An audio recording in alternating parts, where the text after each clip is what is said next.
Thank you very much. I hope you can hear me well. I have to thank the Shivaji University and the Department of Foreign Languages and the Russian International Center for South Asian Studies for inviting me for this symposium. And of course, like my previous speakers, I have to thank Jatin for linking me to this very important process, and also Mega and the rest for keeping us linked via emails. And I see a lot of colleagues from South Asia joining the symposium. I have been listening to the symposium from time to time, and the symposium has been focusing on South Asia, its past and contemporary challenges, ranging from social, economic, political, and cultural. For many years, probably, from the time the official SARC was launched, civil society activists in the region have been engaged in dialogues of this nature. We call them convening solidarities, solidarities of human rights and democratic loving people, solidarities on peace and security, where we women in South Asia converged to discuss the cross-border challenges. The fact that I'm here in this very important symposium talking to you about Sri Lanka and our wars as people, and also how as Sri Lankan citizen, we see the position of our country in South Asia is linked to this long-standing solidarity we have evolved among the people, activists, academics, artists, painters, and also victims of human rights violations in our region. Families of hundreds and thousands of people who have disappeared due to political and ethnic violence and pogroms. And women, of course, in South Asia, who are yearning to create a violence-free South Asia, and of course, a South Asian home that is free of violence. Today, as I speak to you as a Sri Lankan, it is with a sense of despair I stand before you. I could cry if I can cry, as our country is struggling to overcome a huge economic crisis. The simple fact is, Sri Lanka has no foreign currency to purchase fuel and other essential commodities like medicine.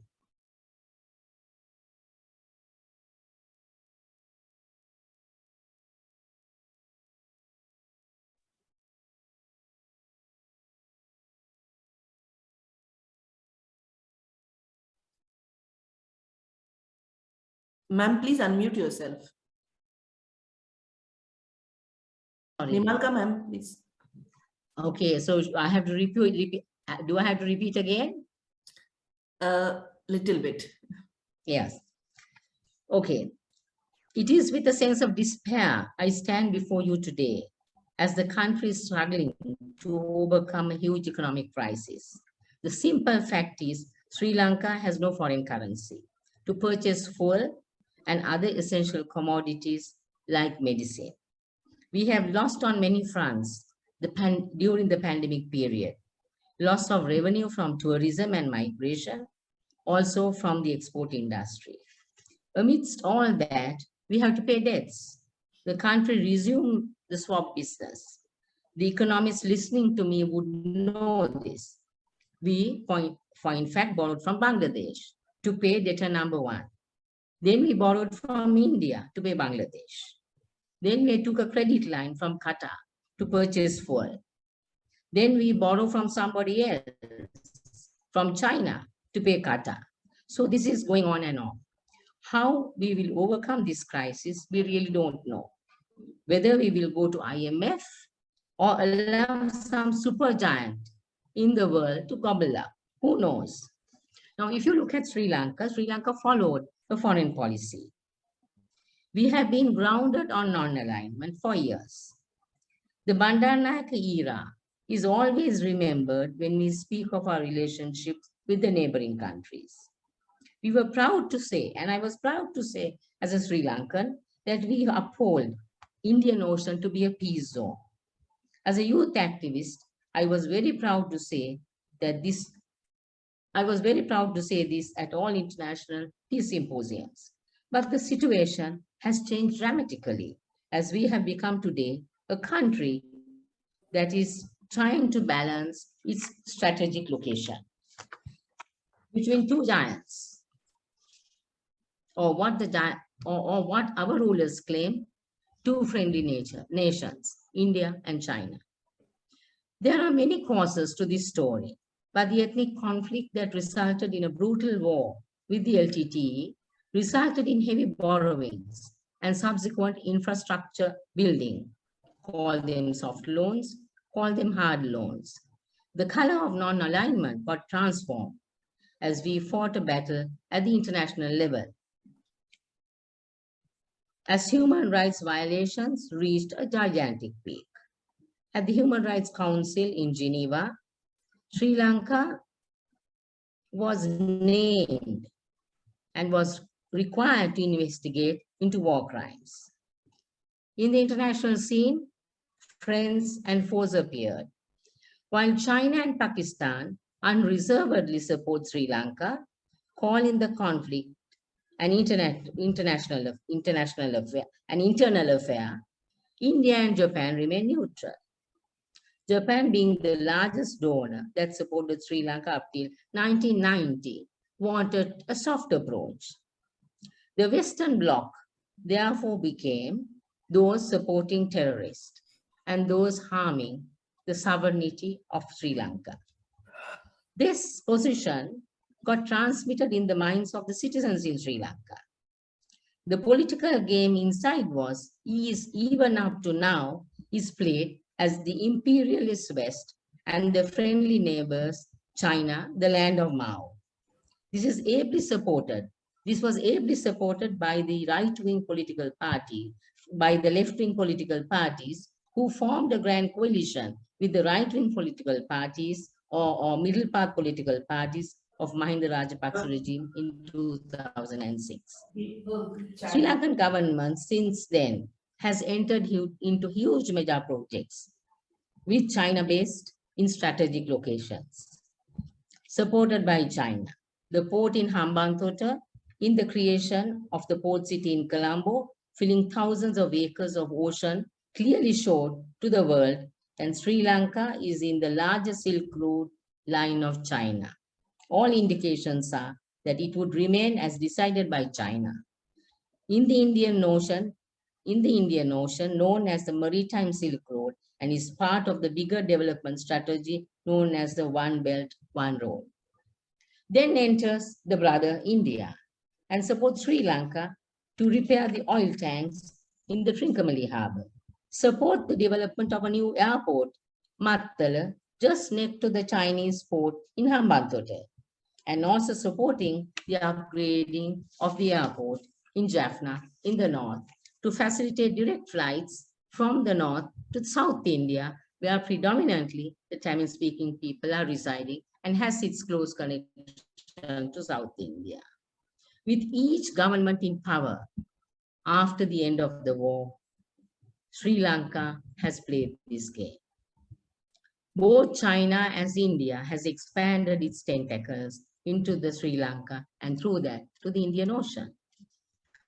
This month, Chinese Foreign Minister Wang Yi, I'm just sharing with you the contemporary challenges. You may ask questions later, but to give you a bird's eye view of what is happening to this country that all of you call the pearl of the Indian Ocean, subsequently the blood drop, the teardrop of the Indian Ocean. Today, what is happening to Sri Lanka?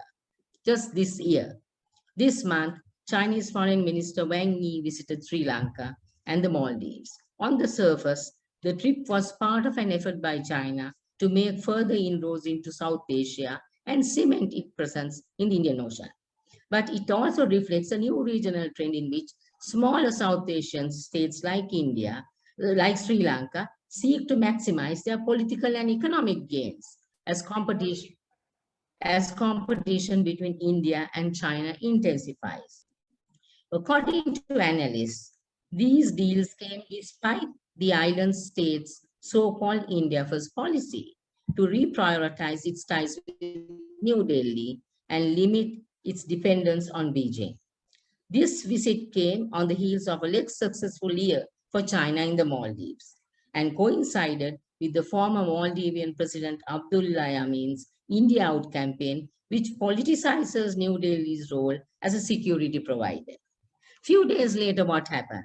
The Indian foreign minister visited Sri Lanka. His visit came as Sri Lanka began to play its India card against China. Last year, Sri Lanka banned fertilizer imports from China, and Beijing's angry response led to Colombo to seek emergency supplies from New Delhi by way of nano fertilizer, which India gave to us as a gift. Sri Lanka also cancelled Chinese energy projects in the Jaffna Peninsula in the north and offered India a deal to modernize an oil terminal in Trincomalee. These developments are part of a significant phenomenon among South Asia's smaller states, playing China and India against each other as they vie for greater regional influence. Even Bangladesh and Nepal, traditionally closer to India, have begun to actively balance between the two Asian giants. India's policies in Sri Lanka and Maldives last year are a case in point for a more proactive diplomacy. In Sri Lanka, India has consistently bargained to maintain its presence in the major Colombo port project and to cancel the Chinese energy projects in the Jaffna Peninsula. It has also continued offering currency swaps to Sri Lanka after withholding these requests for years. Colombo just received this year a new currency swaps and $1.5 billion in financial assistance from India. In the Maldives, India was working in more than 45 major development projects by mid-2021. This new regional order will be a long-term affair, as neither India nor China intends to back down from competing in and for South Asia. New Delhi and Beijing will keep providing more financial incentives and lending to smaller states, which will continue to play both countries against each other in the hope of finding more sustainable and beneficial investments.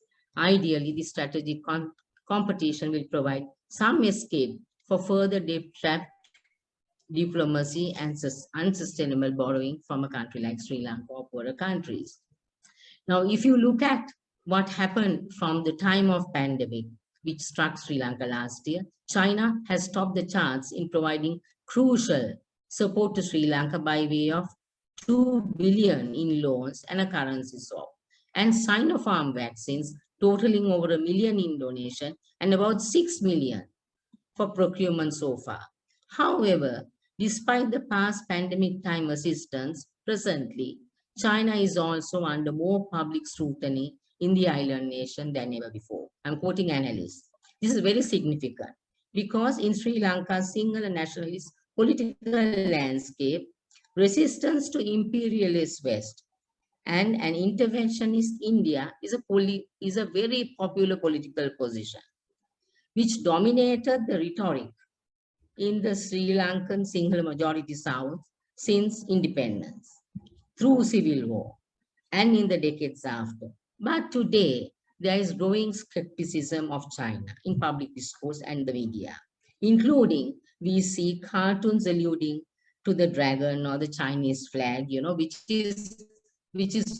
to me is a very different phenomenon. This happened during the last 2 months with the port city projects and boards appearing in Mandarin in the port city. The sentiments came to the fore last year in May when the government passed the controversial bill which governed the China-backed Colombo port city, which was challenged in court, which discussed the issue of sovereignty in Sri Lanka because that section has its own company to control its trade, its investment. But, the civil society activists and the political activists lost that case. And during the recent controversies over signboards in public places and government offices that included Mandarin and excluding Tamil, which is the second national language in this country. In resistance to Port City Bill, we were discussing with some Buddhist influential Buddhist monk, they would say, we will never allow a Chinese colony in this country. I would like to just conclude my session by saying, whatever government that comes to power, we have not been able to extricate from from the relationship. We need to have the South Asian relationship.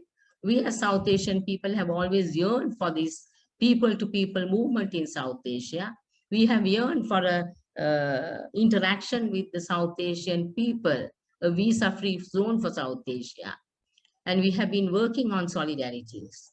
But on the other hand, we also know how these state-to-state interrelations have affected even our movements, even in our advocacy with regard to human rights, even in our advocacy with regard to expanding women's rights, religious harmony. We in South Asia, the civil society has been facing all these challenges. Amidst that, we see the larger international dimensions or the larger political superpower competition that is engulfing us. I would just like to show you a map of Sri Lanka to just give you a bird's eye view of what I'm talking about. Now, if you take this map, this is Sri Lanka. The Jaffna International Airport, which controls the northern part of the Indian Ocean, was developed by India with the Indian support in 2015. We now have the oil tanks agreement signed with India, where 60% of, it has like 90 tanks. This is the most natural harbor in this region. This is now developed and contracted to India. This part, which is the southern region, which is the Hambantota port, this is a mega Chinese Sri Lanka project, which was signed in 2017 or prior to 2017 by the Mahinda Rajapaksa regime soon after the war. And then just next to that, this Mattala airport was developed by India. Now we have this mega development project, which is called the Port City project, where China has acquired over so many acreage. This part of the Indian Ocean, this part of Sri Lanka has been now filled with soil, and this is where the largest, one would say, the nightlife, casino, free investment, any washing your dollars, anything can happen, because this area is governed by a special law. And, of course, Sri Lankan representatives would be there. And this is where we saw the board coming up with Mandarin and with not the Tamil language. So you would see this country, and I'm not talking about this part of Sri Lanka, where is also a Chinese larger infrastructure development is taking place. So you would see a north, east, south, west, the intrusions that is happening in the name of development. And I would like to say how the loving neighbors are embracing Sri Lanka. Now, Sri Lanka is also a country haunted. I would end with this. Sri Lanka, despite this economic crisis, with this economic crisis, is also a country haunted by the violence and grief of 30 years of war. The rulers have failed to lead the country into healing of the wounds of the war or the brutality of the war. The hope we glimpsed in 2015 for transitional justice was shattered in 2019 as the Rajapaksa regime came back to the helm. We also passed a constitutional amendment last year, which is called the 20th Amendment to the Constitution, whereby we gave power, the parliament gave power to the president, uh, executive powers, so that presently the parliament is just merely a rubber stamp. All institutional, all independent institutions that we established, Human Rights Commission, Police Commission, Office on Missing Person, uh, all commissions presently are appointments and removal of commissioners are in the hands of a parliamentary committee, but the overall authority of who comes into these commissions, who is appointed, is in the hands of the executive. So that is where we are in Sri Lanka. I will end my brief presentation, leaving room for you to ask questions.